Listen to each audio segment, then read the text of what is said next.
السلام عليكم ورحمة الله وبركاته. الحمد لله رب العالمين والعاقبة للمتقين ولا عدوان إلا على الظالمين.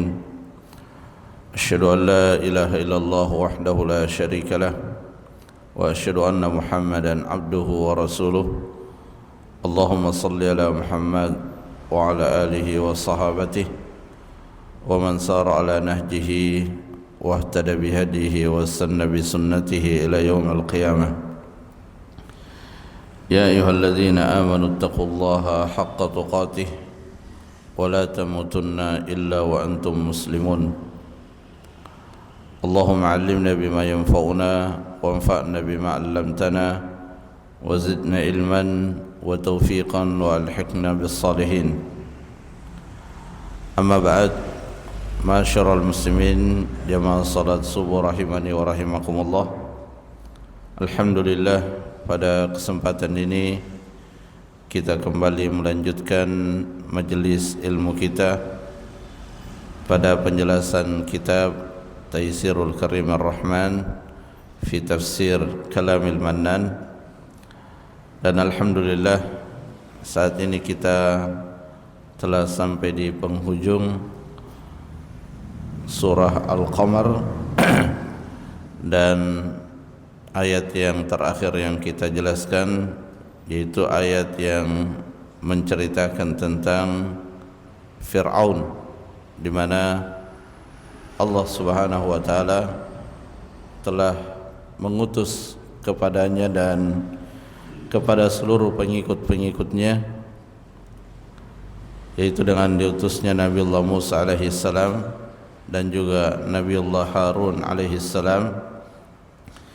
Tetapi sikap yang ditempuh oleh Fir'aun itu sama dengan sikap yang ditempuh oleh kaum Thamud, kaum 'Ad dan juga kaum Nabi Nuh, sehingga apa yang menimpa umat-umat terdahulu juga menimpa Fir'aun dan kaumnya, di mana mereka diazab oleh Allah Subhanahu wa taala.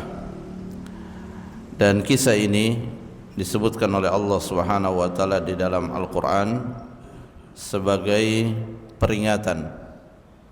Dan peringatan ini pertama kali ditujukan kepada orang-orang Arab pada saat Nabi sallallahu alaihi wasallam diutus.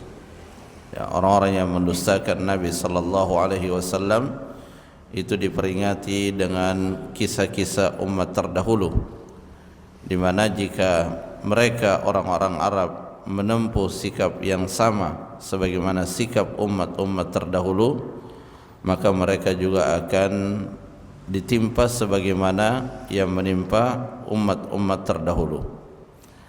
Karenanya setelah Allah Subhanahu wa taala memaparkan bagaimana umat-umat terdahulu itu dibinasakan dan penyebab mereka dibinasakan itu sama, yaitu mereka mendustakan apa yang dibawa oleh Rasul, maka Allah Subhanahu wa taala mengatakan kepada mereka, ini kepada orang-orang Quraisy, dan tentunya tertuju kepada siapapun yang memiliki sikap yang sama terhadap ajakan, terhadap Al-Quran dan terhadap sunnah Nabi sallallahu alaihi wasallam. Allah Subhanahu wa taala berfirman, "Akuffarukum khairum min ulaikum." Ya, apakah orang-orang kafir di antara kalian itu lebih baik daripada orang-orang kafir yang terdahulu? Ya, atau dengan kata lain, apakah kalian wahai orang-orang Quraisy itu lebih baik daripada orang-orang kafir pada zaman Nabi Musa, pada zaman Nabi Hud, Nabi Saleh dan seterusnya? Ya. Syekh Sa'di rahimahullah mengatakan ketika menjelaskan ayat ini, ahaula'il ladzina kadzdzabu ahaula'il ladzina kadzdzabu afdalar rusuli khairum min ulaikal mukadzibina alladzina dzakarallahu halakahum wa ma jara alaihim. Ya, Apakah mereka orang-orang yang mendustakan Rasul terbaik yaitu Nabiullah Muhammad sallallahu alaihi wasallam lebih baik dari orang-orang yang mendustakan nabi-nabi terdahulu yang Allah telah sebutkan kisahnya pada ayat-ayat yang sebelumnya. Fa in kanu khairan minhum amkana an yanju minal azab wa lam yusibhum ma asaba ulaikal asyrar. Sekiranya benar memang mereka lebih baik, ya mungkin mereka bisa selamat dari azab itu. Tapi kenyataannya tidak seperti itu. Ya, mereka sama-sama buruk. Ya, bahkan dari sisi kekuatan secara lahiriah, secara fisik, umat terdahulu itu jauh lebih kuat daripada orang-orang Quraisy di masa Nabi sallallahu alaihi wasallam. Ya, tetapi meskipun orang-orang kafir pada umat-umat terdahulu itu memiliki kekuatan secara fisik, mereka tidak bisa menghindari siksaan Allah Subhanahu wa taala. Ketika azab Allah Subhanahu wa taala telah ditetapkan dan diturunkan, maka tidak ada yang bisa menghindarinya. Dan itu merupakan fakta yang kita bisa saksikan hingga hari ini dan sampai hari kiamat, bahwa ketika Allah Subhanahu wa taala telah menghendaki sesuatu, maka tidak ada yang bisa menghalangi apa yang dikehendaki oleh Allah Subhanahu wa taala. Karena kita baca di dalam kisah Fir'aun, ya, ketika Allah Subhanahu wa taala menurunkan kepada mereka azab sebelum mereka ditenggelamkan, ya, di mana hasil pertanian mereka atau pertanian mereka dihancurkan oleh hama, kemudian air mereka berubah menjadi darah, kemudian setiap kali mereka memasak masakan itu berubah menjadi kodok, dan hal itu adalah musibah yang mereka tidak bisa atasi, sehingga apa yang mereka lakukan tidak ada lagi yang bisa mereka lakukan kecuali datang kepada Nabiullah Musa alaihi salam. Padahal sebelumnya mereka sangat mengingkari Nabi Musa, tapi karena tidak ada lagi jalan, semua cara telah ditempuh untuk mengatasi permasalahan itu, dan hanya satu jalan yang tersisa, yaitu datang kepada Nabi Musa. Maka itulah jalan yang mereka tempuh. Mereka datang kepada Nabi Musa, meminta kepada Nabi Musa agar berdoa kepada Tuhannya supaya azab itu dihentikan, dan mereka berjanji kalau benar-benar azab itu diangkat oleh Allah Subhanahu wa taala, maka mereka akan beriman. Dan Nabiullah Musa alaihi salam berdoa kepada Allah Subhanahu wa taala, dan terwujud apa yang mereka harapkan, yaitu azab itu diangkat oleh Allah Subhanahu wa taala. Tetapi mereka mengingkari apa yang telah dijanjikan sebelumnya bahwa mereka akan beriman. Mereka tetap bertahan di dalam kekufuran, bahkan kekufuran mereka dan penolakan mereka terhadap ajakan Nabi Musa itu semakin menjadi-jadi. Dan setelah itulah kemudian mereka diazab oleh Allah Subhanahu wa taala dengan ditenggelamkan di Laut Merah. Nah, ini adalah fakta yang terus kita baca di dalam Al-Qur'an, bahwa ketika Allah Subhanahu wa taala menghendaki sesuatu untuk terjadi, maka tidak ada yang bisa menghalanginya. Baik itu Allah menghendaki kebaikan, tidak ada yang bisa menghalangi. Demikian pula ketika Allah menghendaki menimpakan musibah, juga tidak ada yang bisa menghalangi. Ya, dan ini adalah salah satu yang selalu kita baca, Allahumma la mani'a lima a'taita wa la mu'tiya lima mana'ata. Ya Allah, tidak ada yang bisa mencegah apa yang Engkau akan berikan, dan tidak ada yang bisa memberikan apa yang Engkau tidak akan berikan. Jadi semuanya berpulang kepada hak murni milik Allah Subhanahu wa taala.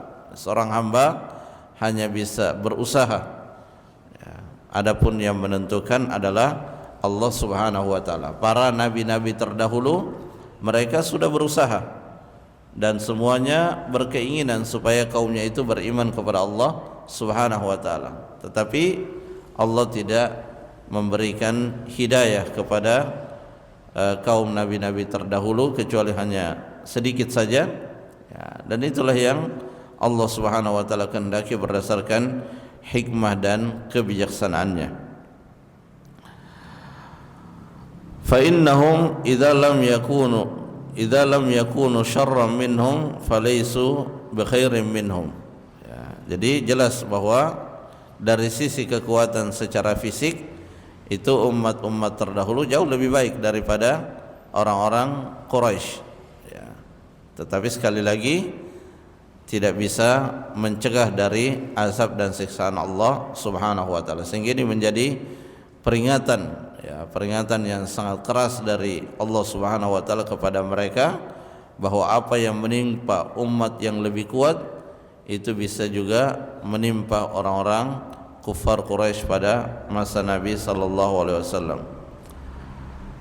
Am lakum bara'atun fi zubur, atau kalian, ya maksudnya wahai orang-orang Quraisy, ya kenapa kalian tetap mendustakan Nabi sallallahu alaihi wasallam? Ya, kalau pertimbangan yang pertama sudah tidak bisa dipakai lagi, ya bahwa mereka itu lebih baik dari umat terdahulu, itu tidak bisa dipakai lagi. Kemudian Allah menyebutkan kemungkinan yang lain. Apakah kalian terus-menerus bertahan di atas kekufuran karena engkau telah mendapatkan kepastian terbebas dari siksa Allah fi zubur, di dalam kitab-kitab yang pernah diturunkan. Am a'taqumullahu ahdan wa mitsaqan fil kutubil lati anzala 'alal anbiya, apakah Allah telah memberikan kepada engkau perjanjian bahwa engkau terbebas dari azab, ya, sehingga engkau leluasa mengingkari apa yang dibawa oleh Nabiullah Muhammad sallallahu alaihi wasallam. Ini juga sesuatu yang mustahil terjadi, tidak mungkin, ya. Am lakum bara'atum fi zubur, ya. Am yaquluna nahnu jami'un muntasir, ya. Falam yabqa illa an yakuna bihim quwwah yantasiruna biha, ya. Kalau yang pertama tidak mungkin, ya, mereka lebih baik dari orang-orang kafir terdahulu, lebih kuat, itu tidak mungkin. Kemudian yang berikutnya mereka juga tidak mungkin juga mendapatkan kepastian bahwa selamat dari siksa Allah Subhanahu wa taala. Maka kemungkinan berikutnya adalah mereka merasa pasti akan mendapatkan kemenangan dan pasti akan selamat dari siksa Allah Subhanahu wa taala, ya, dan semua itu tidak mungkin, ya. Lalu kemudian pada ayat yang berikutnya Allah Subhanahu wa taala menjelaskan, sayuhzamul jam'u wa yuwalluna dubur, ya, mereka semua akan dikalahkan, ya, maksudnya orang-orang kafir di zaman Nabi SAW sayuhzam, itu akan terkalahkan, wa yuwalluna dubur, dan mereka akan lari, ya, mereka akan ketakutan, ya, meskipun sebelumnya mereka merasa sangat dikdaya. Tetapi seperti yang tadi kita sebutkan bahwa ketika Allah Subhanahu wa taala telah menetapkan akan memenangkan suatu kaum, maka meskipun kaum itu lemah, tapi Allah telah menghendaki kemenangan untuk yang lemah tersebut, maka Allah akan menyiapkan kepada yang lemah itu sebab-sebab mereka mendapatkan kemenangan, ya. Dan ini kita lihat, ya, pada saat Nabi sallallahu alaihi wasallam menaklukkan kota Mekah, ya, mereka tidak bisa lagi memberikan perlawanan yang berarti, ya. Sebagian ada yang melarikan diri, ya, para pembesar-pembesar yang dahulu sangat benci kepada Nabi, melecehkan, merendahkan Nabi SAW, di penaklukan kota Mekah mereka sama sekali tidak memiliki sedikit pun kekuatan, sehingga mereka melarikan diri bahkan ada yang bergelantungan di Ka'bah untuk bersembunyi, ya, karena merasa mereka akan aman kalau bersembunyi di Ka'bah, ya. Dan ini yang dimaksudkan di dalam ayat sayuhzamul jam'u, ya, mereka akan dikalahkan, wa yuwalluna dubur. Mereka melarikan diri dari azab Allah Subhanahu wa taala di dunia, ya. Jadi mereka diazab dengan diperangi oleh kaum muslimin, ya. Mereka melarikan diri, tetapi hal itu tidak akan mengakhiri, ya, pelariannya dari siksaan dunia itu tidak akan mengakhiri siksaan tersebut, karena setelah kehidupan dunia ada kehidupan akhirat. Dan Allah Subhanahu wa taala mengatakan balis sa'atu mau'iduhum, ya, waktu untuk mereka akan mendapatkan azab yang sesungguhnya itu adalah pada hari kiamat. Dan azab pada hari kiamat itu adha wa amar, lebih dahsyat dan lebih berat, ya, lebih pahit, ya. Adha wa amar, a'zam wa asyaq, ya, lebih berat, dan itulah yang akan mereka dapatkan, ya, dan mereka tidak bisa menghindar, ya. Kalau di azab dunia mereka masih bisa menghindar, tetapi azab akhirat tidak ada yang bisa menghindar darinya, ya. Dan ini meskipun Allah Subhanahu wa taala tujukan, ya, kepada orang-orang kafir, terutama orang kafir di zaman Nabi SAW, tetapi ini tentunya menjadi nasihat dan peringatan yang terbaik bagi kita semua, bahwa Allah Subhanahu wa taala memiliki azab, ya. Selain memiliki rahmat dan ampunan, Allah Subhanahu wa taala memiliki azab yang sangat pedih, ya. Tetapi Allah Subhanahu wa taala sebagaimana di dalam hadis qudsi dalam Sahih Bukhari telah menyatakan, inna rahmati sabaqat ghadabi, sesungguhnya rahmatku itu mendahului kemurkaanku.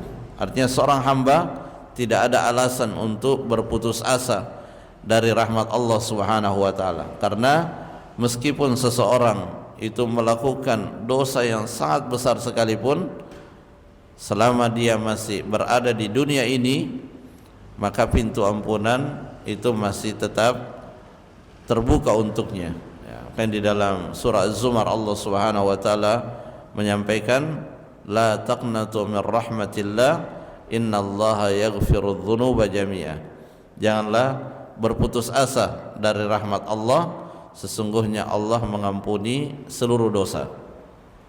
Dan ini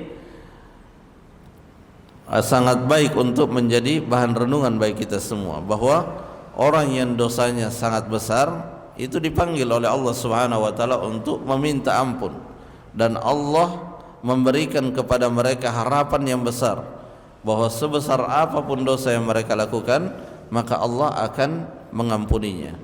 Maka yang dosanya hanya dosa yang dia lakukan adalah dosa kecil, ya, maka tentunya itu lebih memungkinkan untuk diampuni, ya. Maka ini mendorong kita untuk terus memperbanyak meminta ampun kepada Allah Subhanahu wa taala.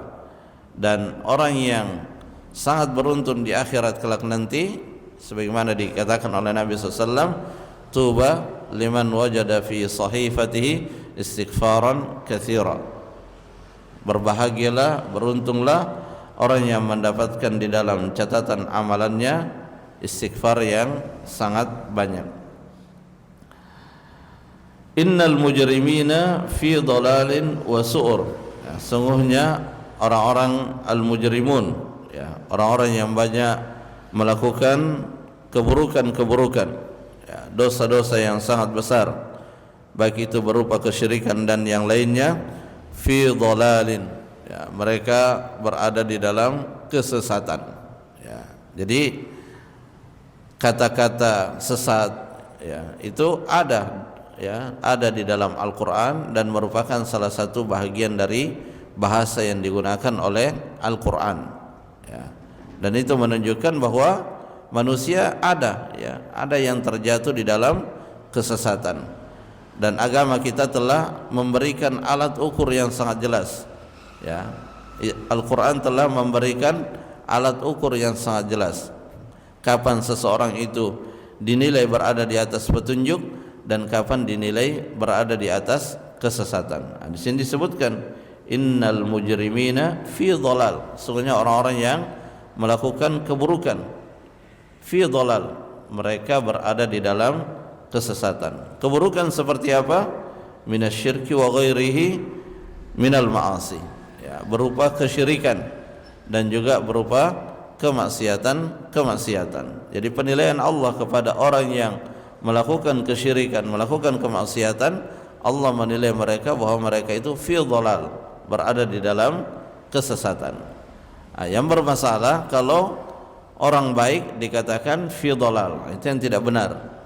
Tetapi kalau orang yang memang sesuai dengan apa yang dinilai oleh Al-Quran, maka sah-sah saja kemudian untuk dikatakan mereka fi dhalal. Wa su'ur, dan su'ur itu diantara tafsirannya adalah siksaan di dalam neraka sa'ir. Dhalluna fid dunya dhalalan anil ilmi wa dhalalan anil amal. Jadi di kata Syekh Sa'di rahimahullah, fi dhalal itu adalah mereka sesat di dunia. Bagaimana wujud kesesatan itu? Dhalalun anil ilm, dia tidak mendapatkan ilmu.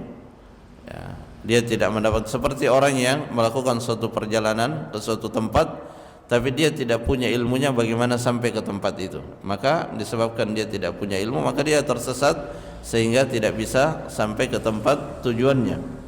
Wa dhalalun anil amal, dan juga tersesat dari beramal. Dia punya ilmunya tapi dia tidak bisa mengamalkan apa yang telah diketahuinya. Dhalalun anil ilmi wa dhalalun anil amal alladzi yunajjihi minal adzabi yaumal qiyamati fil adzabil alim. Jadi di dunia dia tersesat dari ilmu, tidak mendapatkan ilmu, dan juga tersesat dari amal, tidak bisa beramal. Wa yaumal qiyamati fil adzabil alim, dan di hari kiamat mereka akan berada di dalam azab yang sangat pedih. Allati tusa'aru bihim wa tushta'alu fi ajsamihim hatta tablugha afidatahum. Di mana azab pada hari kiamat itu adalah azab yang sangat panas, dan saking panasnya itu sampai ke bagian terdalam dari tubuh mereka. Di ayat yang lain disebutkan faqatta'a am'a'ahum. Saking panasnya azab tersebut, ketika mereka minum air yang sangat panas sebagai bentuk azab dari Allah, maka saking panasnya itu memutus-mutus usus-usus yang ada di dalam perut mereka. Dan di ayat yang lain disebutkan ketika hal-hal yang membuat mereka merasakan azab itu sudah hancur, kulit mereka sudah hancur, maka diganti lagi dengan kulit yang baru agar mereka bisa lebih sempurna di dalam merasakan azab dan siksaan tersebut.